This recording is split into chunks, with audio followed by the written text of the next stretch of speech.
नमस्कार, आप देख रहे हैं जनादेश और मैं हूं खुशबू सिंह। खबर शुरू करने से पहले एक नजर आज की हेडलाइंस पर। पुलिस रिमांड में जाएगा अतीक का बेटा अली अहमद, मिल रही है अहम जानकारियां। गुजरात से बड़ी खबर, इस जिले के बीजेपी उपाध्यक्ष शैलेंद्र पटेल की गोली मारकर हत्या की, इलाके में मचा हड़कंप। निर्दलियों के समर्थन में उतरे भाजपा सांसद वरुण गांधी, निकाय चुनाव को लेकर दिया बड़ा ऐलान।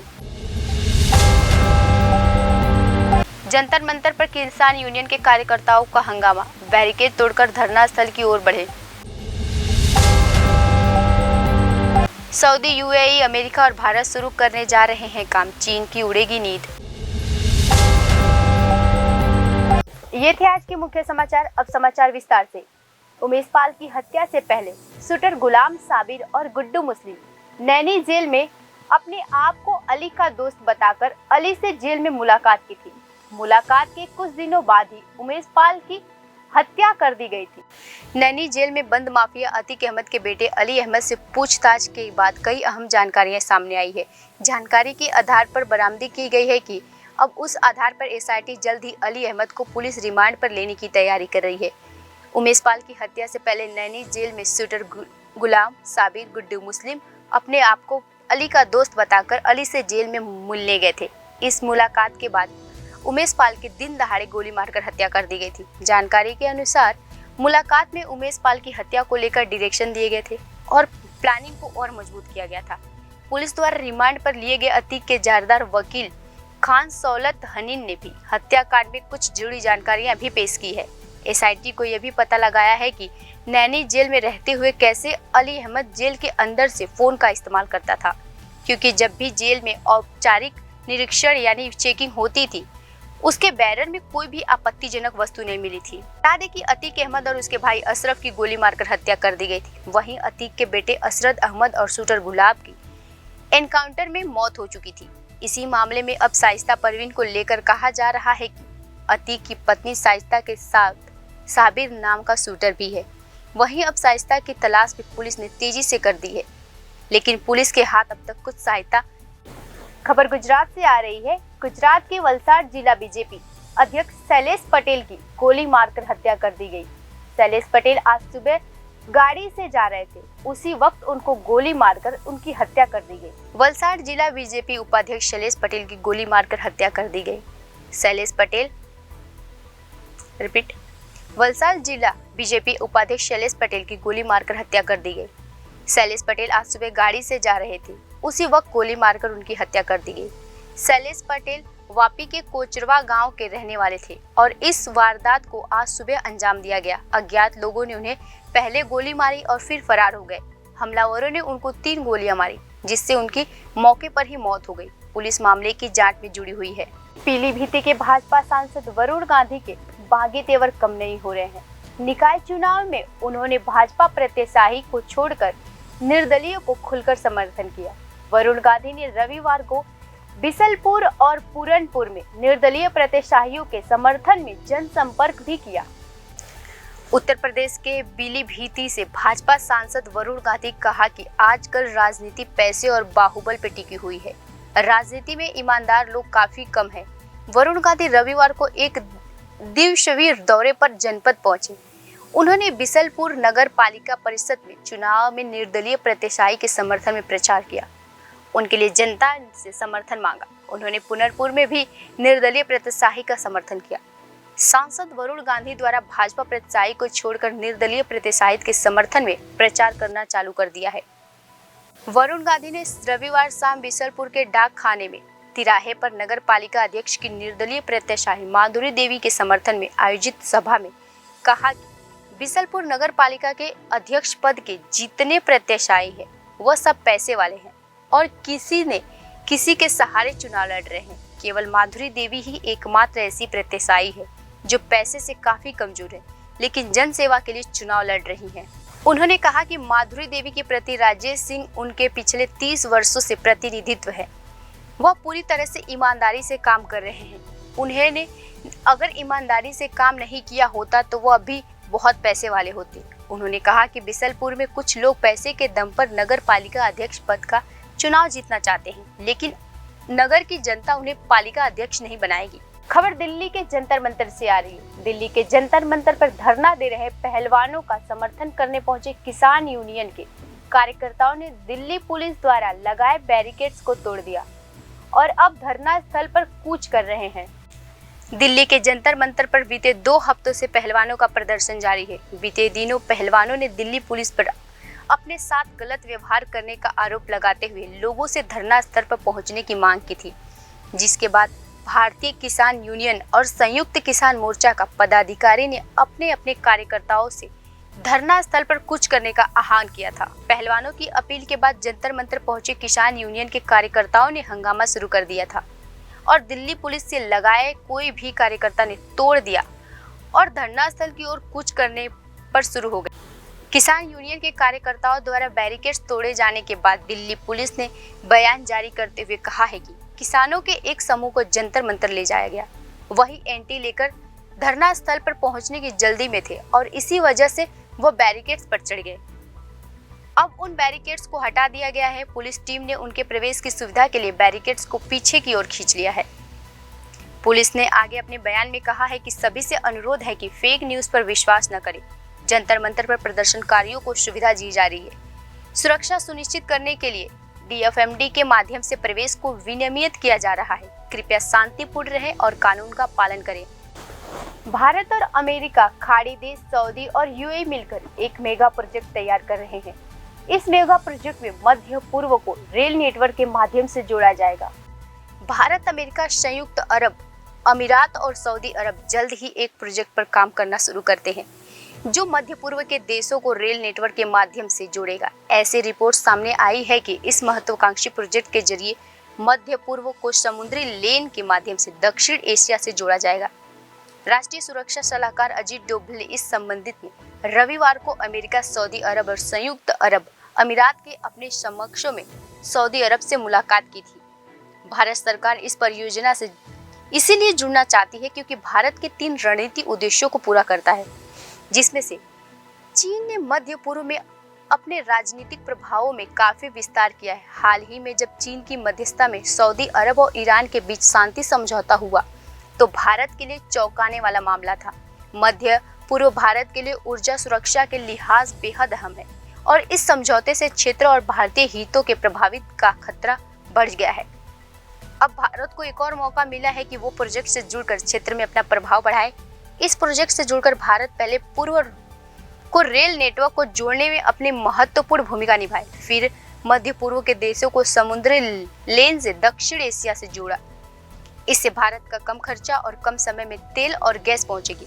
खाड़ी के देशों में रहे और वहां पर काम कर रहे 80 लाख भारतीयों को भी इस प्रोजेक्ट से फायदा होगा, जिसका दूसरा उद्देश्य ये भी है कि प्रोजेक्ट भारत को रेलवे सेक्टर में इंफ्रास्ट्रक्चर निर्माता के तौर पर ब्रांडिंग करने में मदद करेगा। भारत ने देश के भीतर एक मजबूत रेल नेटवर्क को स्थापित करेगा। श्रीलंका में भी भारत ने रेलवे नेटवर्क स्थापित करने की सफलता हासिल की है। भारत का आत्मविश्वास काफी बढ़ा हुआ है कि वो विदेशों में भी इस तरह का नेटवर्क स्थापित कर सकता है। भारत चाहता है कि उसकी पब्लिक और निजी सेक्टर की कंपनियों को मध्य पूर्व के देशों में नए आर्थिक और इंफ्रास्ट्रक्चर को अवसर मिले। इस प्रोजेक्ट से जुड़ने पर भारत चीन के बेल्ट एंड रोड इनिशिएटिव में मुकाबला करने में मदद मिलेगी। चीन के इस प्रोजेक्ट में क्षेत्र के देशों पर आर्थिक दबाव पड़ता है, लेकिन अमेरिका द्वारा प्रस्तावित ब्लू डॉट नेटवर्क से जुड़ने वाले देशों पर इस तरह का आर्थिक दबाव नहीं होगा।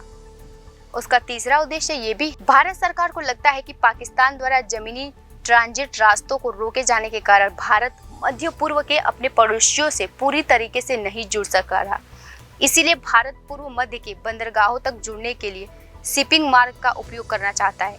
इनमें ईरान, चाबहार बंदरगाह, बंदर अब्बास यानी ईरान, हुक्म, ओमान, यूएई, जेडा, सऊदी अरब और कुवैती सिटी शामिल हैं। टिल्लू ताजपुरिया के पिता और भाई द्वारा मामले में सीबीआई जांच की मांग करने वाली याचिका पर सुनवाई में अदालत ने आदेश पारित किया है और टिप्पणी भी की है। ताजपुरिया की हत्या के मामले में अब दिल्ली हाई कोर्ट ने जेल अधिकारियों को फटकार लगाई है। कोर्ट ने जेल प्रशासन से इस बात बाबत स्टेटस रिपोर्ट मांगी है और जेल अधीक्षक को व्यक्तिगत रूप से कोर्ट में मौजूद रहने का आदेश दिया है। हाई कोर्ट ने कहा है कि इस तरह की घटना को बर्दाश्त नहीं किया जा सकता। ताजपुरिया के पिता और भाई द्वारा मामले में सीबीआई जांच की मांग करने वाली याचिका पर सुनवाई करते हुए अदालत ने यह आदेश पारित किया है और टिप्पणी भी की है। कोर्ट ने जेल अधिकारियों को लगाई फटकार। कोर्ट ने सरकारी वकील को आदेश दिया कि वो चूक के लिए जिम्मेदार अधिकारियों की जिम्मेदारी और जवाबदेही भी बताएं। जस्टिस जसमीत सिंह ने दिल्ली पुलिस से ताजपुरिया के पिता और भाई को सुरक्षा देने का विचार करने का कहा। 25 मई को अगली सुनवाई। 25 मई को ही तिहाड़ जेल अधीक्षक अदालत में पेश होना होगा। बता दें कि बीते दिन जेल में बंद टिल्लू ताजपुरिया की चाकुओं और धारदार सुओं से भोंककर हत्या कर दी गई थी। इस मामले में अब जांच शुरू हो चुकी है। टिल्लू ताजपुरिया पर लगातार हमला हो रहे थे। उस दौरान तमिलनाडु स्टेट पुलिस के पुलिसकर्मियों वहां मुग्ध दर्शक बने रहे और टिल्लू ताजपुरिया की हत्या को देखते रहे। इस मामले में अब तमिलनाडु के डीजीपी श्री शैलेंद्र बाबू जांच के आदेश दिए हैं।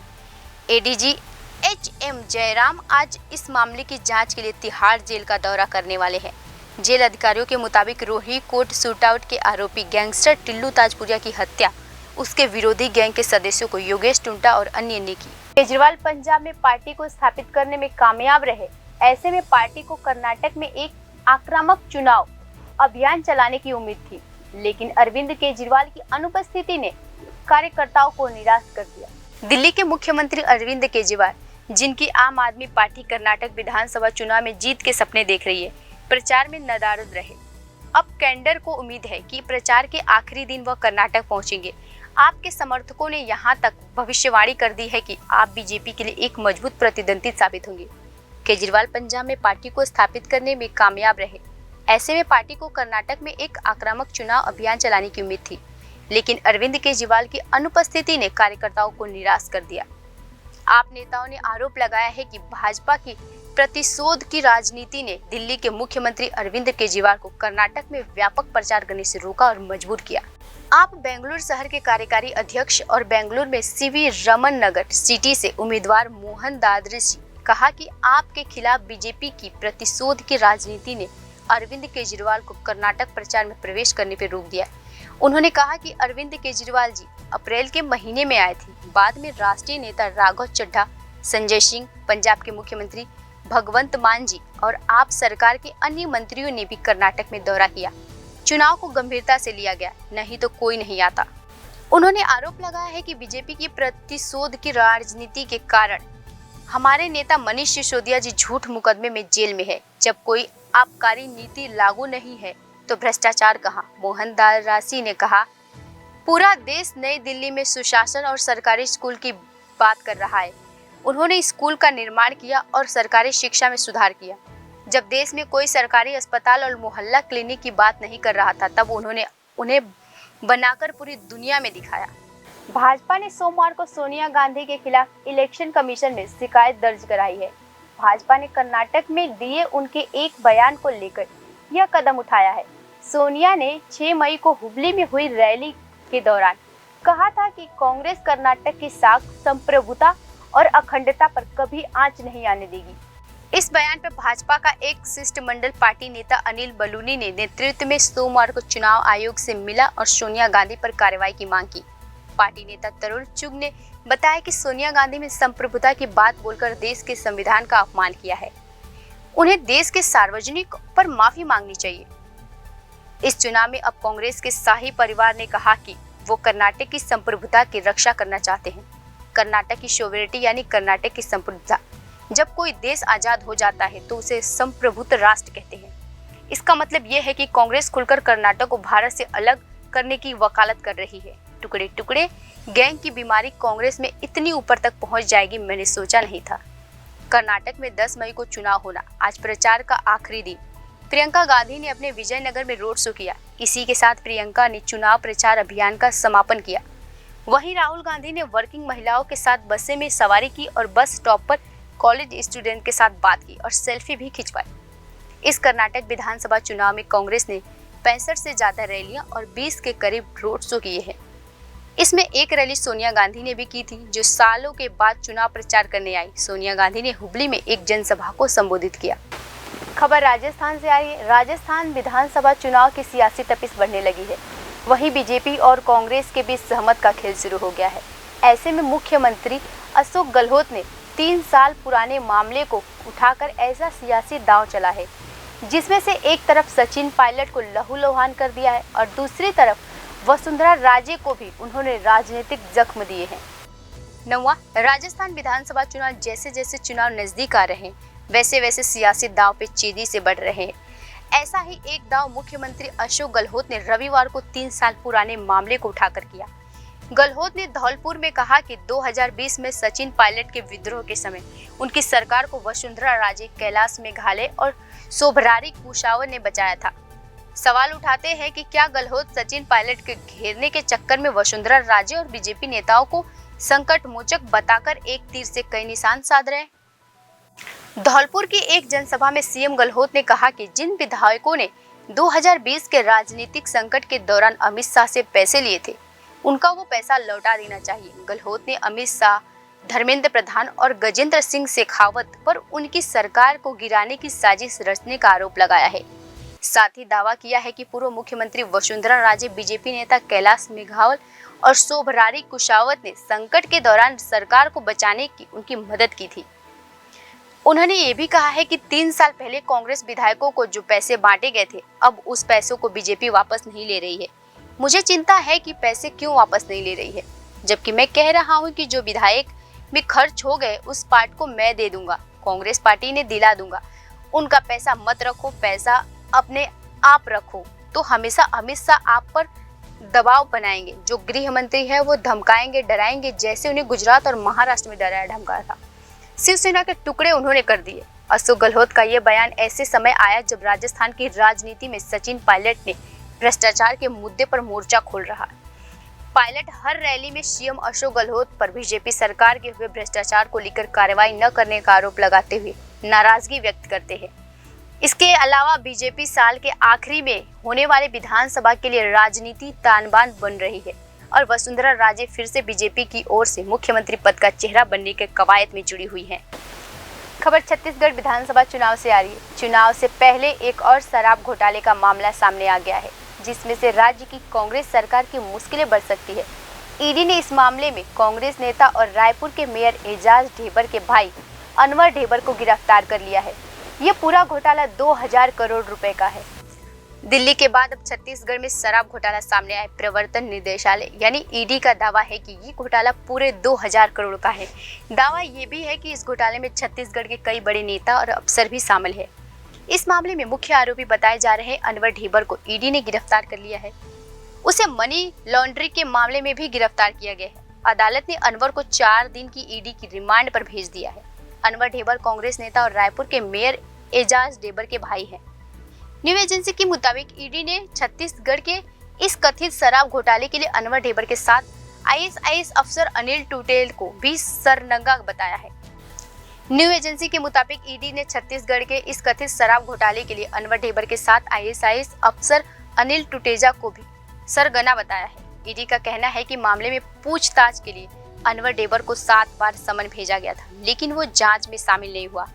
आखिरकार 5 मई की सुबह उसे रायपुर के एक होटल में गिरफ्तार कर लिया गया। इससे पहले ईडी ने इस साल मार्च के अनवर ढेबर के घर समेत छत्तीसगढ़, पंजाब और दिल्ली के 35 ठिकानों पर छापेमारी भी की थी। फिलहाल के लिए इतना ही। खबरों में बने रहने के लिए देखते रहिए जनादेश।